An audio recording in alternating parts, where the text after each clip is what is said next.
لا حول ولا قوة إلا بالله.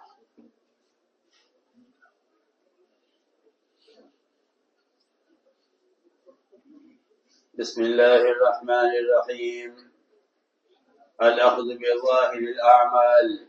أخرج عبد الرزاق عبد الله بن عتبة بن مسعود رضي الله عنه قال: سمعت ابن الخطاب رضي الله عنه يقول: إن ناس كانوا يؤخذون بالوحي في عهد رسول الله صلى الله عليه وسلم، وإن الوحي قد انقطع، وإنما نأخذكم على نبي ما ظهر من أعمالكم، فمن أظهر لنا خيرا أمناه وقلبنا، وليس إلينا من سريرته شيء، الله يحاسبه في سريرته، ومن أظهر لنا شرا لم نأمنه ولم نصدقه، وإن قال إن سريرته حسنة كذا في الكنز. وأخرج البيهقي عبد الله مثله وقال: رواه البخاري في الصحيح. وأخرج ابن سعد والبيهقي عن الحسن قال: إن أول خطبة خطبها عمر رضي الله عنه حمد الله وأثنى عليه ثم قال: أما بعد، فقد ابتليت بكم وابتليتم بي، وخلفت فيكم بعد صاحبي، فمن كان بحضرتنا باشرناه بأنفسنا، ومهما غاب عنا وليناه أهل القوة والأمانة، فمن يحسن نزيده حسنا، ومن يسيء نعاقبه، ويغفر الله لنا ولكم، كذا في الكنز. النذر في العمل. وأخرج البيهقي وابن عساكر عن طاووس عن عمر رضي الله عنه قال: أرأيتم إن استعملت عليكم خير من أعلم ثم أمرته بالعدل أقضيتم علي؟ قالوا: نعم. قال: لا، حتى أنظر في عمله أعمل بما أمرته أم لا، كذا في الكنز. وقال أبو داود والبيهقي عبد الله بن كعب بن مالك الأنصاري رضي الله عنه أن جيش من الأنصار كان بأرض فارس مع أميرهم، وكان عمر رضي الله عنه يعقب الجيوش في كل عام، فشغل عنهم عمر، فلما مر الأجل قفل أهل ذلك الصغر، فاشتد عليهم وتواعدهم، وهم أصحاب رسول الله صلى الله عليه وسلم. قالوا: يا عمر، إنك غفلت عنا وتركت فينا ما أمر به النبي صلى الله عليه وسلم من عقاب بعض الغزية بعضا، كذا في كنز العمال.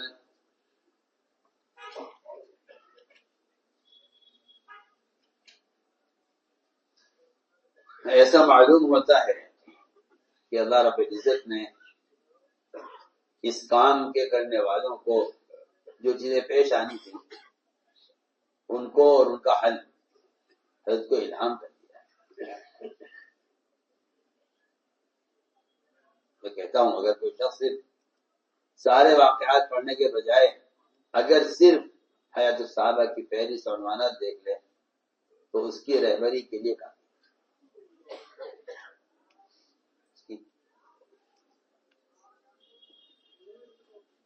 اب بھی لوگ یہ سمجھتے ہیں کہ یہ کتاب تو عربوں کی کتاب ہے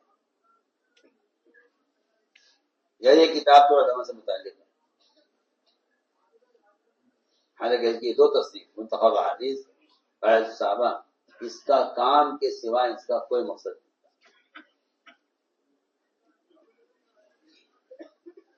اس لیے عنوانات کو اگر غور کر لیں تو میں سمجھتا ہوں کہ اس کی رہبری کے لیے اس کتاب کو عنوانات کا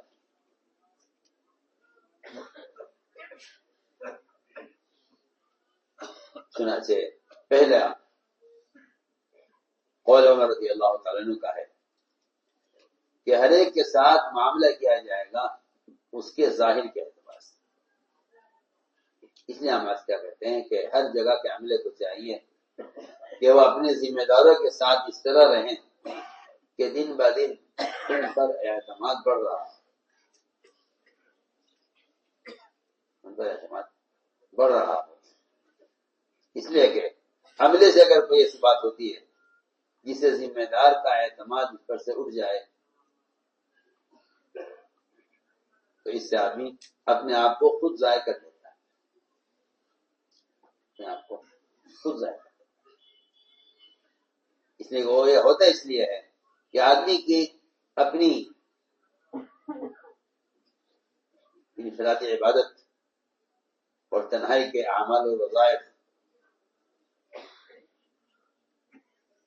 وہ اس کا خیال ہے، اس کا فخر وہ آدمی کو اس کی علانیہ زندگی میں کبھی آزاد کر دیتا ہے.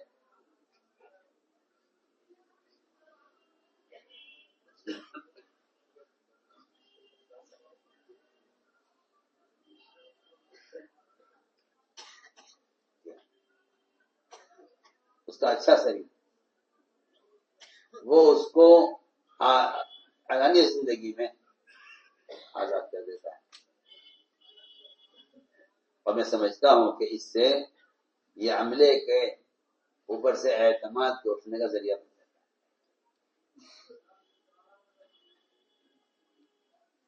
لوگ یہ کہتے ہیں آپ ظاہر میں دیکھ رہے ہیں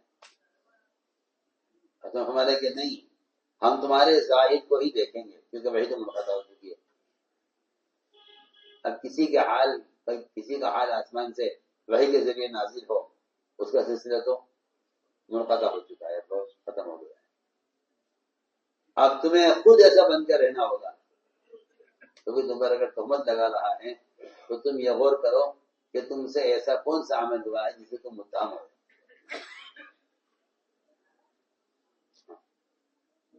کہاں جانا ہے، کہاں نہیں جانا ہے، کہاں کھڑا ہونا ہے، کہاں کھڑا نہیں ہونا ہے، کیا بولنا ہے، کیا نہیں بولنا ہے.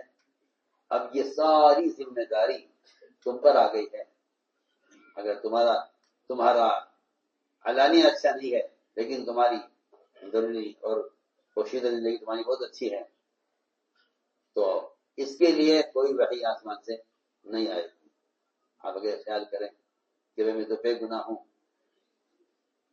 اور آسمان سے میرے لیے برات نازل ہو، تو اب برات نازل نہیں ہوگی.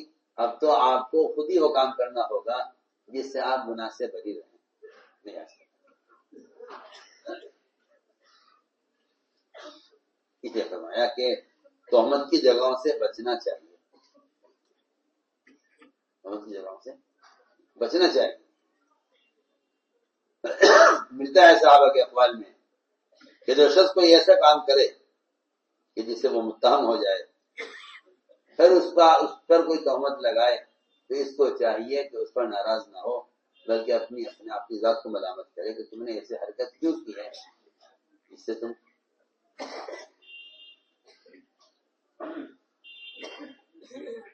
کیجیے. حضور اکرم صلی اللہ علیہ وسلم آپ معصوم، آپ ہی معصوم، سارے انبیاء معصوم ہیں اور آپ امام الانبیاء ہیں. آپ اپنے اعتکاف سے نکلے رات کو، حضرت صفیہ آپ کے اعتکاف میں آئیں، آپ انہیں دروازے تک پہنچانے کے لیے نکلے. اچانک دو صحابی گزر رہے تھے، رات کا وقت تھا، ان کی نظر پڑی کہ آپ کے ساتھ کوئی عورت ہے. تو آپ صلی اللہ علیہ وسلم نے فوراً کہا ان دونوں صحابہ سے کہ ہاں ہاں یہ میری بیوی میں صفیہ ہے. آپ پر کون پکڑ لگائے گا؟ آپ پر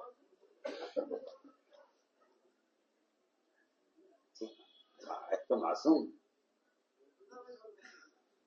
اور پھر صحابہ کرام آپ صلی اللہ علیہ وسلم پر یہ تہمت لگاتے ہیں نعوذ باللہ کہ وہ آپ کے ساتھ کرنے جو عورت ہے. آپ نے فرمایا نہیں، میں نے اس لیے کہا ہے کہ قبل اس کے کہ شیطان تمہارے دل میں کوئی وسوسہ پیدا کرے، مجھے پہلی کہہ جانا چاہیے کہ میرے ساتھ نہیں یہ سب. آپ غور کریں، جب معصوم نبی اپنے آپ کو متہم ہونے سے اس لیے بچا رہے ہیں تاکہ میرا کوئی امتی ضائع نہ ہو جائے میرے بارے میں بدگمانی کر کے، تو پھر اسی طرح میں کہتا ہوں کہ مسلمان کو چاہیے کہ وہ کسی مسلمان کو اس کا موقع نہ دے کہ آپ پر تہمت لگائے. آپ صاف فرمایا کہ اتنا جلدی آدمی کسی کو کی بات کو دیکھ کر اس کو متہم کر دیتا ہے، کیونکہ شیطان خون کی رفتار کے ساتھ انسان کے ساتھ اندر دوڑتا ہے. مجرد دم کا مطلب صرف یہ نہیں ہے کہ خون کو جہاں خون ہوتا ہے وہاں شیطان ہوتا ہے، بلکہ اس سے خون کی رفتار بھی مراد ہے. خون کی رفتار سے مثال دی ہے شیطان کا، اتنا جلدی شیطان مطلب پیدا کرتا ہے. آدم مجرد دم.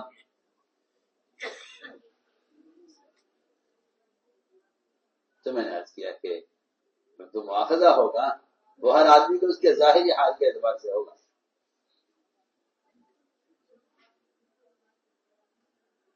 اس لیے چاہیے کہ دوسرے کے گناہ کی تعویل تو کر لو، اپنے گناہ کی تعویل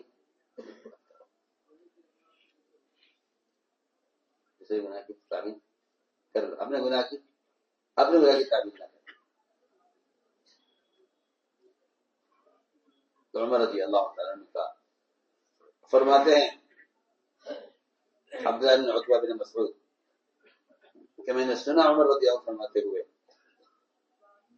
کہ وہ لوگ جو آپ صلی اللہ علیہ وسلم کے زمانے میں جن کا مواخذہ ہوتا تھا ان کا مواخذہ وحی کے ذریعے ہو جایا کرتا تھا، اور اب وحی کیونکہ منقطع ہو چکی ہے، اب ہر ایک کو چاہیے کہ وہ خود سنبھل کر رہے اور اپنے اعلانیہ کو اچھا بنائے، کیونکہ ہم تمہارا جو مواخذہ کریں گے وہ تمہارے ظاہری اعمال پر کریں گے۔ جو آدمی ہمارے لیے ظاہری طور پر خیر کو ظاہر کرے گا ہم اس کو قریب کریں گے، ہم اس پر اعتماد کریں گے، اور ہمیں اس کی پوشیدہ زندگی سے ہمیں کوئی مطلب نہیں ہے، وہ اس کے اللہ کے درمیان کا معاملہ ہے۔ اللہ تعالیٰ اس کا محاسب ہے کہ وہ اندر سے کیسا ہے، ہم تو ظاہر پہ دیکھیں گے، لیکن آج کل مسلمانوں میں دھوکہ لگا ہے عام طور سے کہ بھائی کسی کے ظاہر کو مت دیکھو، کسی کے ظاہر کو مت دیکھو، دل تو ایمان تو دل کی چیز ہے، یہ دھوکہ لگا ہے لوگوں کو، ورنہ حقیقت یہ ہے کہ مسلمان کو چاہیے اپنے ظاہر کو اچھا بنا کر یہ ثابت کرے کہ میں مسلمان ہوں۔ فرمایا کہ ہمارے لیے اچھائی کو ظاہر کرے گا ہم اس پر اعتماد کریں گے، اسے قریب کریں گے، ہمیں اس کی پوشیدہ زندگی سے کوئی مطلب نہیں ہے، وہ جانے اس کا اللہ جانے، اللہ تعالیٰ محاسب ہے اس کا۔ اور جو آدمی ہمارے لیے شر کو ظاہر کرے گا نہ ہم اس پر اعتماد کریں گے نہ اس کی تصدیق کریں گے، اگرچہ وہ یہ کہے کہ جی اس کی عبادت، اس کی تلاوت اور اس کے پوشیدہ اور انفرادی اعمال بہت اچھے ہیں۔ ایک روایت میں ہے کہ پہلا خطبہ عمر نے دیا خلیفہ بننے کے بعد، فرمایا صلاۃ کے بعد کہ اللہ نے مجھے آزمایا ہے تمہارے ذریعے سے اور تمہیں آزمایا ہے میرے ذریعے سے۔ یہ ہے سچ بات کہ رعایا آزمائی جاتی ہے تربیت کے اعتبار سے، اور تربیت اور اطاعت کے اعتبار سے رعایا آزمائی جاتی ہے، اور امانت اور خیر خواہی کے اعتبار سے عمرہ کو آزمایا جاتا ہے۔ فرمایا کہ میں اپنے دونوں ساتھی محمد صلی اللہ علیہ وسلم اور وہ صدیق کے رضوان کے بعد میں تمہارا خلیفہ بنایا گیا ہوں۔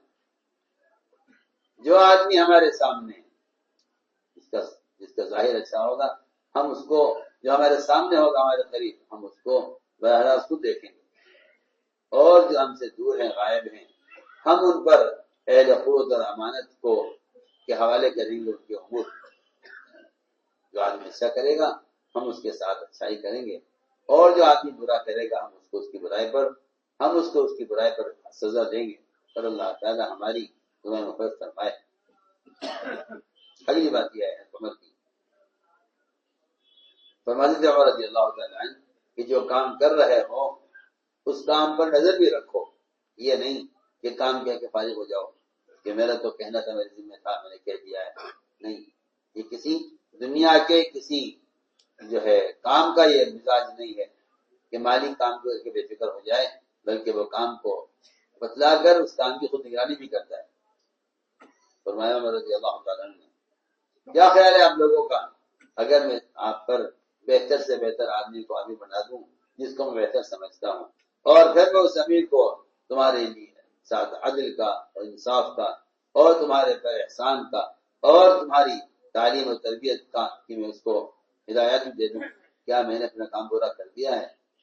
لوگوں نے کہا نہیں، ہم نے کام پورا کر دیا۔ تمہیں نہیں، جب تک میں یہ نہ دیکھ لوں کہ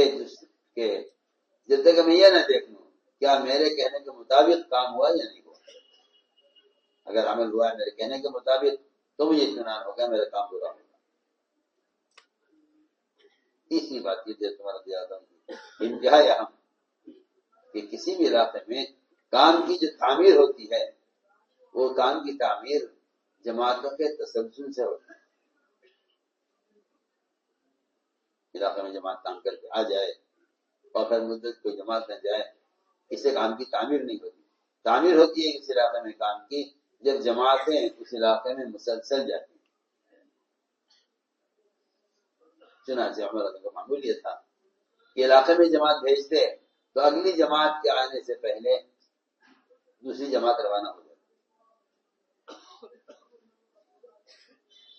جماعت جتنی بھی ہے اس کے واپسی کی اجازت نہیں دی جب تک اگلی جماعت آ کر کام نہ سنبھال لے. عبداللہ بن کعب بن مالک انصاری فرماتے ہیں کہ انصار کا ایک لشکر یہ ارض فارس میں اپنے امیر کے ساتھ تھا.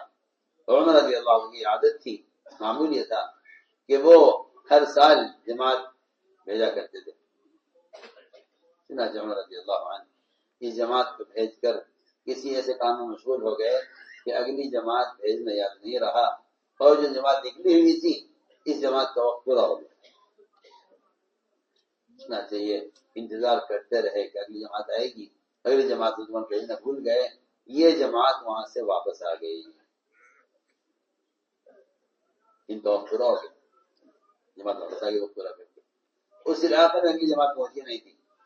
عمر رضی اللہ عنہ کو ڈانٹا اور بہت ڈانٹا ان کو. حالانکہ یہ سب صحابہ تھے، سب کو ڈانٹا اور فرمایا کہ تم کیسے پہلے واپس آ گئے. ان لوگوں نے کہا اے عمر آپ تو جماعت بھیج کر غافل ہو گئے، جماعت بھیج کر دوسرے کام کے اندر مشغول ہو گئے اور آپ کو جماعت بھیجنا یاد نہیں رہا.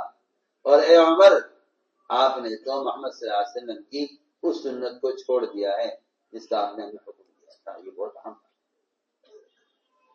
علاقوں میں جو کام کی کمزوری ہے اس کی وجہ یہ ہے کہ وہاں جماعتوں کا تسلسل نہیں. یہ فرمایا کہ عمر تم تو بیان بھیج کر بھول گئے اور تم نے تو وہ سنت چھوڑ دیا صلی اللہ علیہ وسلم کی جس کا آپ نے ہمیں حکم دیا تھا کہ ایک جماعت کی واپسی سے پہلے اگلی جماعت علاقے میں پہنچ جائے. اللهم صل على سيدنا مولانا محمد وعلى آل سيدنا مولانا محمد كما صليت على إبراهيم وعلى آل إبراهيم إنك حميد مجيد. ربنا ظلمنا أنفسنا وإن لم تغفر لنا وترحمنا لنكونن من الخاسرين. اللهم إنا نستغفرك ونتوب إليك. اللهم إنا نستغفرك ونتوب إليك. اللهم إنا نستغفرك ونتوب إليك. ربنا آتنا في الدنيا حسنة وفي الآخرة حسنة وقنا عذاب النار. سبحان ربك رب العزة عما يصفون وسلام على المرسلين والحمد لله. بیٹھو. تمام حضرات چند ضروری باتیں سنیں پھر اٹھیں. اپنے ایمان اور سامان کی خود ہی حفاظت فرمائیں. ایمان کی حفاظت کے لیے پوری امت میں چل پھر کر کامل ایمان کی دعوت دی جائے اور ہر کام میں سنتوں کی پابندی کے ساتھ یہ دعا مانگی جائے اے اللہ ہمارا خاتمہ ایمان پر فرما. جو بھی آپ کا سامان ہے خود ہی اس کی نگرانی فرمائے.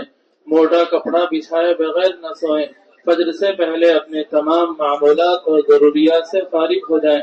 اب باتیں نہ کریں. سنت کے مطابق آرام فرما لیں. اللہ تعالی ہم سب کو تہجد کی توفیق عطا فرمائے.